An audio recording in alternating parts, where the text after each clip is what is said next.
The gunshot cracked through the morning air like thunder, sending a flock of starlings scattering from the church steeple as Elizabeth Lawson ran down the dirt road, her wedding dress torn and blackened with soot. The year was 1874, and what should have been the happiest day of her life had erupted into flames and chaos. Her golden hair, meticulously arranged that morning, now hung in wild disarray around her face, and tears cut clean paths through the ash on her cheeks. Thomas Kane saw her from across the main street of Redemption Springs, Arizona Territory. He just dismounted from his chestnut stallion outside the general store when the commotion started. At 28, he'd seen his share of strange sights in frontier towns, but a bride fleeing through the streets at full sprint was unusual even by Western standards. "Whoa there," he called, stepping directly into her path. His dusty boots planted firmly in the dirt as he caught her by the shoulders, preventing a collision. Elizabeth struggled against his grip, her blue eyes wide with panic. "Let me go, he'll find me." "Who'll find you, madam?" Thomas asked, his voice low and steady. Standing at 6'2" with broad shoulders and sun-bronzed skin, he had the solid presence of a man accustomed to being heated. His dark brown hair curled slightly beneath his worn leather hat, and a week's worth of stubble shadowed his jaw. "Vernon," she gasped, her voice breaking. "Vernon Hadley." The rest of her words were drowned out by shouts from the direction of the church. Thomas looked over her head to see black smoke rising from the edge of town. Without another thought, he ushered her toward the alley between the general store and the barber shop. "Come with me." Inside the narrow passage, Elizabeth collapsed against the wall, her breathing ragged. Thomas kept watch, one hand resting on the Colt revolver at his hip. "They're coming this way," he muttered, spotting 3 men racing down the street. He turned back to the frightened bride. "I'm Thomas Kane. You can trust me or not, that's your choice, but those men look mighty determined." Elizabeth swallowed hard. "Elizabeth Lawson, or I was supposed to be Elizabeth Hadley today until I discovered what kind of monster Vernon truly is." Her voice dropped to a whisper as she clutched at Thomas's sleeve. "He burned my home." Thomas met her gaze, seeing the raw pain and determination in those deep blue eyes. Without hesitation, he answered, "Then I'll build you one that stands forever." He couldn't have said why those particular words came to his lips. Perhaps it was the desperation in her face or some buried instinct to protect what others sought to destroy. Whatever the reason, Thomas Kane, who'd spent 8 years drifting through the territories with no attachments, suddenly found himself making a promise to a woman he'd known less than 5 minutes. Elizabeth stared at him, momentarily speechless, then nodded once. "I need to get out of town." "My horse is out front. Stay here." Thomas slipped out of the alley, retrieved his horse with casual nonchalance that belied the urgency of the situation, and led the animal back to where Elizabeth waited. "We need to move fast. Can you ride in that dress?" She gathered the tattered fabric of her once beautiful wedding gown. "I'll manage." Thomas helped her mount, then swung up behind her. With a gentle kick, they were off, heading west out of town at a gallop. He felt her tension in the rigid line of her back against his chest. "Where are we going?" she asked over her shoulder as the town receded behind them. "I've got a place about 15 miles from here. Old mining cabin I won in a poker game last year. Not much to look at, but it'll keep us hidden while we figure things out." Elizabeth said nothing, but Thomas felt her shoulders relax slightly. As they rode, Thomas pieced together her story between breathless exchanges. Elizabeth had come to Arizona 2 years earlier with her parents to start a new life. Her father had been a successful merchant in St. Louis before illness took most of their fortune. They'd built a modest ranch outside Redemption Springs, hoping to rebuild their lives.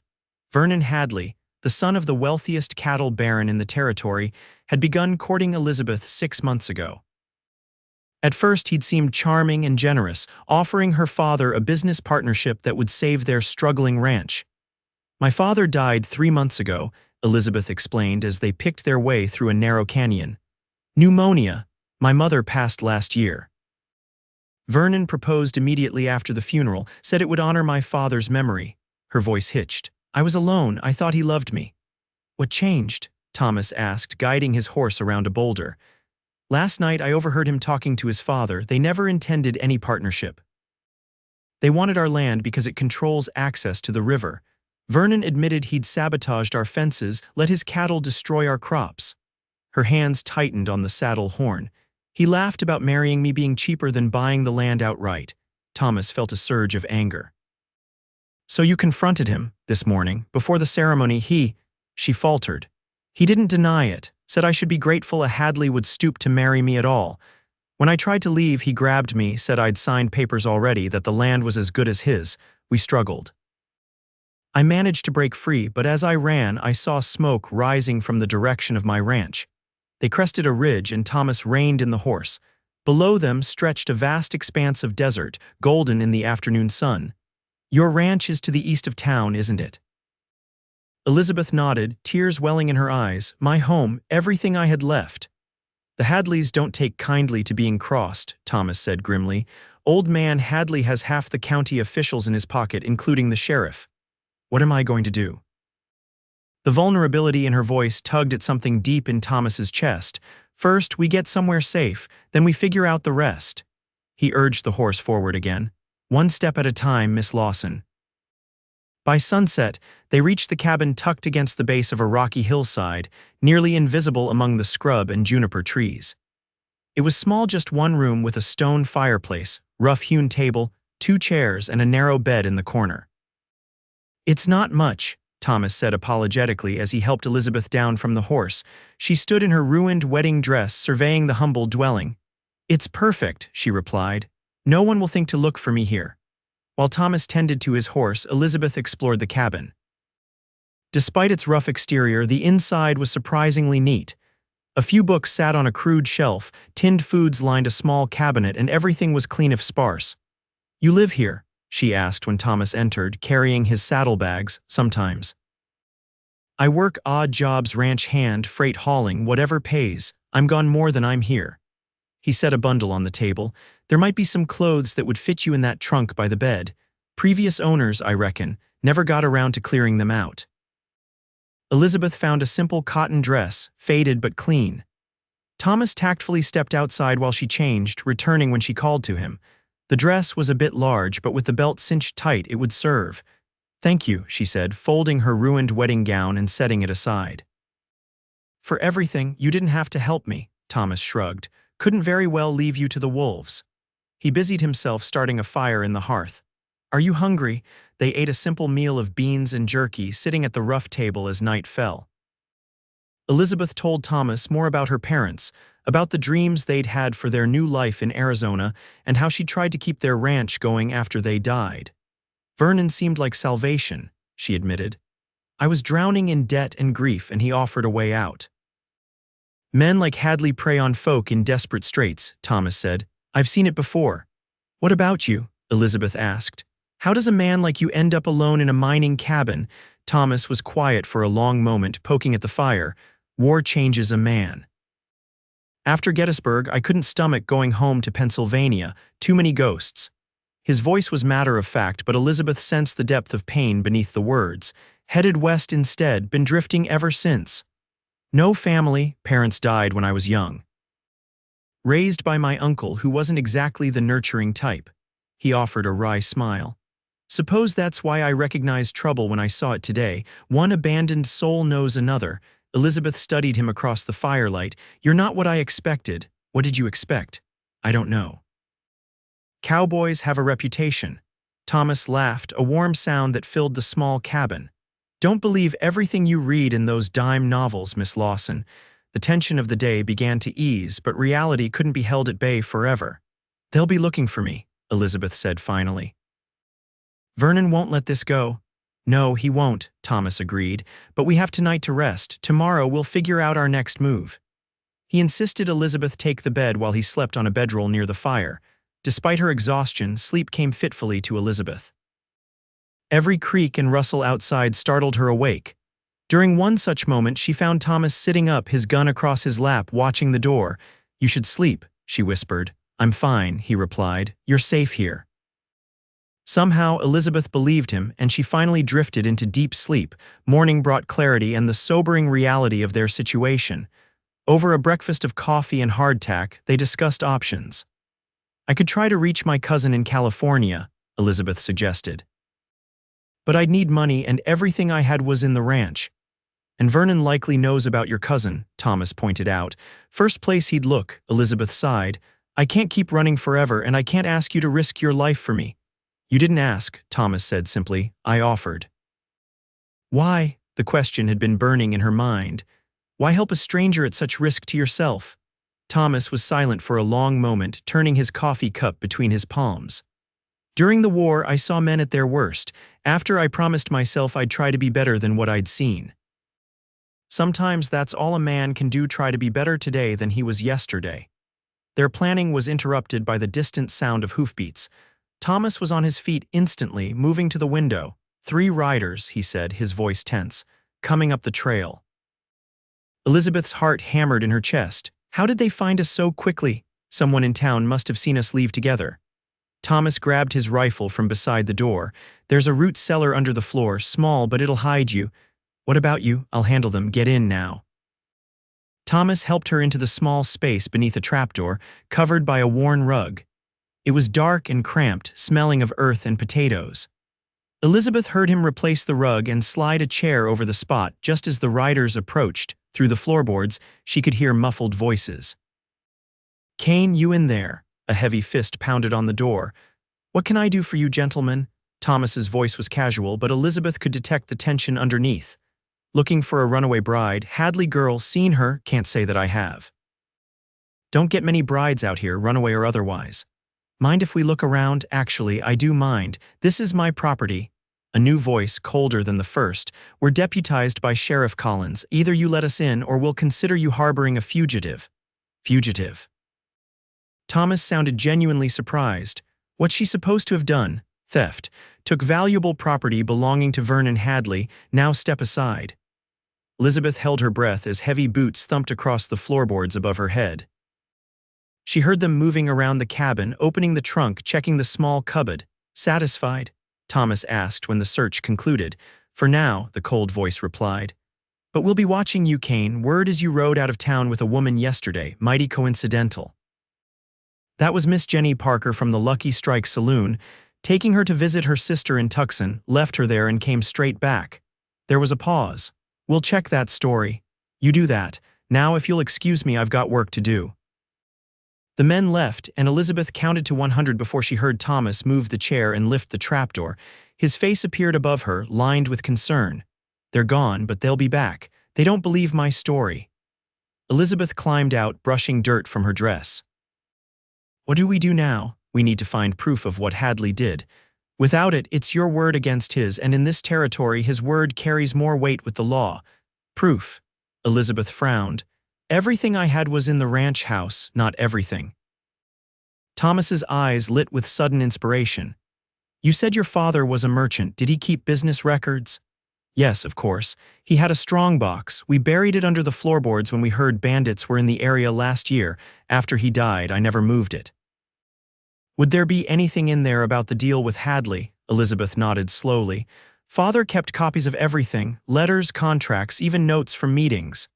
Then that's where we start. We need to get to your ranch. But it's burned, Elizabeth protested. The house may be, but the strongbox would survive a fire if it was under the floor. Thomas was already gathering supplies. We'll wait until dark, then go. The plan was dangerous but necessary. They spent the day preparing, with Thomas cleaning his weapons and Elizabeth drawing a detailed map of where the strongbox was hidden. As sunset approached, Thomas saddled his horse. It'll be faster if we ride double, he explained, and we'll stay off the main trails. The journey back toward Redemption Springs was tense, with every sound in the darkness making them freeze. They approached Elizabeth's ranch from the west, using a dry creek bed for cover. In the moonlight, the burned skeleton of the farmhouse stood like a monument to broken dreams. Wait here, Thomas whispered as they reached the edge of the property. Let me make sure it's clear. He crept forward, moving from shadow to shadow with the stealth of a mountain lion. After what felt like an eternity to Elizabeth, he returned. No one's here, but they've posted a man in town watching the road. We need to be quick. Together, they made their way to the ruins of the house. The fire had been thorough, nothing remained but charred timbers and collapsed walls. Elizabeth led Thomas to where her father's study had been, now just a blackened rectangle on the ground. Here, she said, kneeling and beginning to clear debris from a specific spot. Help me with this beam. Together, they shifted a fallen support beam to reveal scorched floorboards beneath. Thomas used his knife to pry them up, revealing a small cavity underneath. Within lay a metal strongbox, scorched but intact. "Do you have the key?" Thomas asked. Elizabeth pulled a chain from around her neck, revealing a small key that had been hidden beneath her dress. "I never take it off." The lock turned with a satisfying click, and inside they found exactly what they'd hoped for: neatly bundled papers protected from the fire by the metal box. Elizabeth quickly sorted through them, her hands trembling. "Here," she said finally, holding up several sheets. "This is the original agreement Vernon proposed, and these are letters from his father discussing their plans for the water rights." She read further, her expression hardening. "They knew our cattle deaths weren't accidental. They poisoned our well to push us into debt." Thomas examined the papers, a grim smile forming. "This is enough to ruin them, not just in court but in public opinion. Hadley's built his empire on being seen as a man of his word. These letters show him for the snake he is." A sudden noise froze them both. Thomas doused their small lantern and pulled Elizabeth behind a standing wall section. Moments later, a rider approached the ruins, circling slowly before dismounting. "I know someone's here," a man's voice called. "Show yourself." Thomas signaled for Elizabeth to stay hidden while he circled around. In the moonlight, Elizabeth could just make out the figure of a man holding a rifle, scanning the ruins. As he turned away from her, Thomas emerged from the shadows, his gun leveled. "Drop the rifle," Thomas commanded. The man spun, but seeing Thomas's steady aim, slowly lowered his weapon. "You're making a mistake, Kane," the man said. "Vernon Hadley isn't someone you want as an enemy." "Seems I already have that honor," Thomas replied. "Who are you?" "Jim Pearson. I work for Mr. Hadley." "Well, Jim, you're going to deliver a message. Tell Hadley we have proof of what he did, the poisoned well, the fraudulent partnership, all of it. If he doesn't leave Miss Lawson alone, these documents go to the territorial governor and every newspaper from here to Santa Fe." Pearson's expression changed from confidence to uncertainty. "He won't believe me without proof." Thomas nodded to Elizabeth, who cautiously emerged, holding up one of the letters. "Show him this, just this one. He'll recognize his father's handwriting." Pearson took the letter, reading it by moonlight. His expression grew troubled. "I didn't know about any of this. I was just told to find a runaway bride." "Now you know," Thomas said. "What you do with that knowledge is your choice." After Pearson rode away, Thomas and Elizabeth quickly gathered the remaining documents and retreated from the property. They made camp in a hidden ravine several miles away, too dangerous to return to the cabin now that Pearson knew Thomas was involved. "Do you think it will work?" Elizabeth asked as they huddled by a small, screened fire. "It's a gamble," Thomas admitted. "Hadley might back down to protect his reputation, or he might decide to eliminate the threat entirely." "You mean us?" Thomas nodded soberly. "We should be prepared to leave the territory if necessary." Elizabeth looked at him questioningly. "I made you a promise," Thomas said simply. "I intend to keep it." The night passed without incident, but both slept lightly, taking turns keeping watch. At dawn, they continued moving, heading deeper into the backcountry where Thomas knew hiding places. 2 days later, as they camped in a sheltered box canyon, Thomas spotted a rider approaching. They quickly doused their fire and took defensive positions, but as the rider drew closer, Thomas recognized Jim Pearson. "He's alone," Thomas told Elizabeth, though he kept his rifle ready. Pearson approached with his hands visible. "I'm not here for trouble," he called, "just to talk." Thomas allowed him to enter the camp but kept a wary distance. "What does Hadley say?" "That's the thing," Pearson replied, dismounting. "Vernon Hadley isn't saying anything. He's dead." Elizabeth gasped. "What happened?" "After I showed him the letter, he went into a rage. Rode out to confront his father. They argued and Vernon pulled his gun. Old man Hadley was faster." Pearson shook his head. "Shot his own son dead in his study." "And now?" Thomas asked cautiously. "Now, Hadley Sr. wants to make a deal. He knows you have documents that could ruin him. He's offering to sign over the deed to your land, Miss Lawson, plus compensation for the damage in exchange for your silence." Elizabeth and Thomas exchanged glances. "Why should we trust him?" Elizabeth asked. "You don't have to. The papers are already drawn up with the county clerk as witness. All legal and binding." Hadley doesn't want a scandal, especially now with his son's death. Bad for business. Thomas studied Pearson carefully. And what's your stake in this, Jim? The man shrugged. I've worked for Hadley for 15 years, never knew he was capable of this kind of deception. Makes a man reconsider his loyalties. He pulled an envelope from his coat. The deed and a banker's draft for $5,000, it's all there. Elizabeth examined the documents with trembling hands. It seems legitimate. If you agree, Hadley asks only that you never speak of what happened. As far as the territory knows, Vernon died in a tragic accident, and you receive your land back as compensation for a mistaken property dispute. Thomas placed a hand on Elizabeth's shoulder. It's your decision. She stared at the papers for a long moment, then nodded. I accept with one condition. Mr. Hadley leaves Redemption Springs. Permanently, Pearson nodded. He's already making arrangements to move to San Francisco. Too many memories here now. After Pearson left, promising to deliver their response, Elizabeth sank onto a rock, the documents clutched in her hand.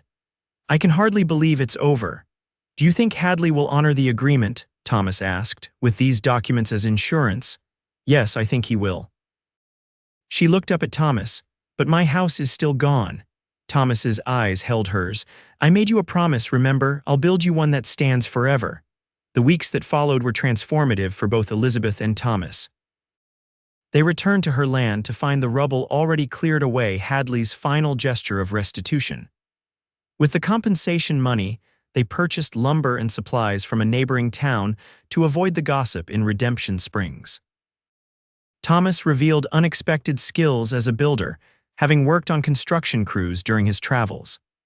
He designed a house that was both practical and beautiful, with large windows to capture the desert light and sturdy walls that would withstand the seasons. Elizabeth insisted on working alongside him, learning to saw lumber and hammer nails. In the evenings, they would sit on the half-built porch, watching the sunset and planning the next day's work. Slowly, their conversations expanded beyond the house to their hopes and dreams, their pasts and possible futures. I never thought I'd stay in one place again, Thomas admitted one evening as they shared a simple dinner. After the war, I couldn't settle, always felt like something was chasing me. And now, Elizabeth asked, her voice soft in the gathering dusk. Thomas looked at the framework of the house rising before them.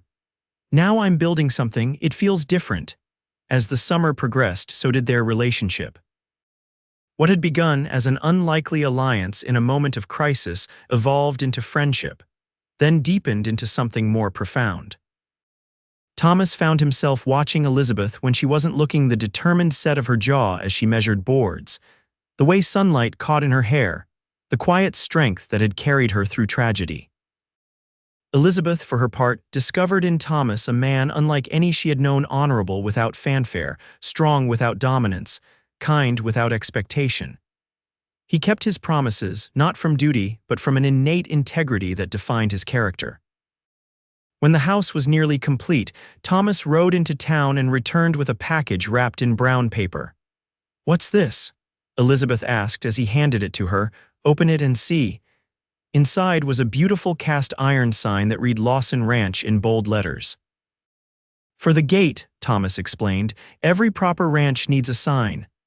Elizabeth ran her fingers over the raised letters, tears filling her eyes. "It's perfect, Thomas, thank you." "There's something else," he said, suddenly awkward, "something I've been wanting to ask you." Elizabeth looked up, her heart quickening at his expression. "I know we haven't known each other long by conventional standards," Thomas began, his usually steady voice uncertain, "but I feel like I've known you all my life, or maybe just that I've been waiting to know you." He took her hands in his, calloused palms against work-roughened fingers. "I'm not a wealthy man, Elizabeth. I can't offer you the easy life Vernon Hadley promised, but I can promise you this. I will love you honestly and completely for as long as I live." Elizabeth felt tears spill down her cheeks. "Thomas, let me finish," he said gently. "When I told you I'd build you a house that stands forever, I meant it, but a house is just lumber and nails without the right people to make it a home." He reached into his pocket and withdrew a simple gold band. "Elizabeth Lawson, will you marry me?" Elizabeth's answer was immediate and certain. "Yes, Thomas Kane, yes." They were married in October with the mountains blazing red and gold around them. The ceremony was small, just a few friends Thomas had made in his travels and the circuit preacher who happened to be passing through. They exchanged vows on the porch of their new home, the house Thomas had built with his own hands, standing tall and proud on the land Elizabeth had fought to keep. As winter settled over the land, Thomas and Elizabeth found themselves creating new traditions and routines. They added personal touches to the house curtains Elizabeth sewed from fabric ordered from a catalog, bookshelves Thomas built to hold his modest collection, and the business books Elizabeth had salvaged. News came that winter that old man Hadley had indeed relocated to San Francisco, selling most of his holdings in the territory. The shadow that had hung over them lifted completely, allowing them to look toward the future without fear. Spring brought new beginnings. Elizabeth planted a garden beside the house, determined to coax life from the Arizona soil. Thomas added a workshop to the property, where he began crafting furniture when not tending to the small herd of cattle they'd purchased with the remainder of the compensation money. One evening, as they sat on their porch watching the distant mountains turn purple with sunset, Elizabeth leaned her head against Thomas's shoulder. "Do you ever think about how strange life is?" she asked. "If Vernon hadn't shown his true nature, if my house hadn't burned, we might never have met." Thomas wrapped his arm around her shoulders. "I like to think we would have found each other somehow. Some things are just meant to be." Elizabeth smiled, taking his hand and placing it over her stomach. Speaking of things meant to be, Thomas's eyes widened as understanding dawned. "Are you certain?" she nodded, her face glowing with joy. "Dr. Jenkins confirmed it yesterday. We'll have a new addition to our family by winter." Thomas pulled her into his arms, laughing with pure happiness. In that moment, his journey from war-scarred drifter to husband and soon-to-be father seemed both impossible and inevitable. The home he had promised Elizabeth, the one that would stand forever, wasn't just the physical structure around them, but the life they were building together. Their daughter, Sarah, was born on a cold December night with snow dusting the desert around their home. She had her mother's golden hair and her father's thoughtful brown eyes. Thomas, who had faced Confederate artillery without flinching, found himself terrified by the tiny, perfect fingers that gripped his calloused thumb. "She's so small," he whispered in awe. Elizabeth, exhausted but radiant, smiled up at him. "But she'll grow strong like her father." As the years passed, the Lawson ranch prospered.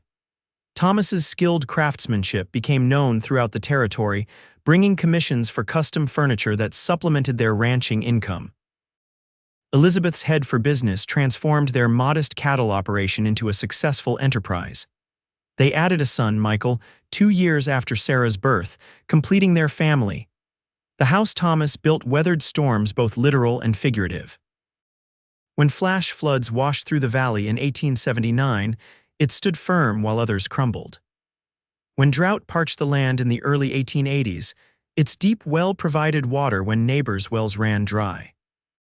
Thomas often joked that he'd built it as stubborn as its mistress, a compliment Elizabeth accepted with pride. As the children grew, the house expanded with them. Thomas added rooms, a larger kitchen, a proper dining room for family gatherings.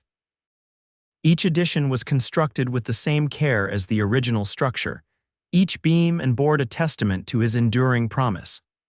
Their 10th anniversary found them sitting on the same porch where they had exchanged wedding vows, watching their children chase fireflies in the twilight. Thomas took Elizabeth's hand, the years of shared labor having worn matching calluses on their palms. "Do you remember what I promised you that first day?" he asked quietly. "That you would build me a home that stands forever," Elizabeth replied, her voice soft with memory. "And you did." Thomas shook his head. "No, we did, you and I together." He gestured to the thriving ranch around them, the children laughing in the yard, the house glowing with lamplight against the darkening sky. "All of this we built together." Elizabeth leaned her head against his shoulder, the gesture familiar and comfortable after a decade of marriage. "I never thought I could be this happy again, after losing my parents, after what Vernon did." "Sometimes the worst days lead us to the best ones," Thomas said. "If my life has taught me anything, it's that." Elizabeth thought about the frightened bride she had been, running through the streets of Redemption Springs in a soot-stained wedding dress. She thought about the quiet cowboy who had stepped into her path and changed her life with a simple promise. The journey from that day to this had not always been easy, but it had been rich with love and purpose. Forever is a long time, she mused, watching as Sarah showed her younger brother how to cup his hands around a captured firefly. Thomas smiled, lines crinkling at the corners of his eyes, evidence of years spent squinting in the Arizona sun, but also of laughter and joy. Not long enough when it's spent with you. As darkness settled fully over the land, they called the children in for bedtime. Later, with the house quiet and the moon rising over the desert, Thomas and Elizabeth stood in the doorway of their home, the home that had begun as a promise in a moment of crisis, and had become the center of a life neither of them could have imagined on that fateful day in 1874. "I love you, Thomas Kane," Elizabeth whispered, turning in his arms to face him. "And I love you, Elizabeth Kane," he replied, his voice as steady and true as the house he had built for her, the house that would stand as a testament to their love long after they were gone, passed down through generations of Kanes who would hear the story of a desperate bride and the cowboy who promised her forever. In the years that followed, Redemption Springs grew into a proper town. The railroad came, bringing new opportunities and faces. The Lawson Ranch, as Elizabeth insisted on keeping its name in honor of her parents, became known for its quality cattle and Thomas's fine carpentry. Their children grew tall and strong, Sarah with her mother's business acumen and Michael with his father's skilled hands. When the 20th century dawned, Thomas and Elizabeth welcomed it from the same porch where their story had truly begun. They were older now, silver threading their hair, lines mapping the journeys of their lives on their faces. But their love had only deepened with time, like a well-crafted piece of furniture that grows more beautiful with age.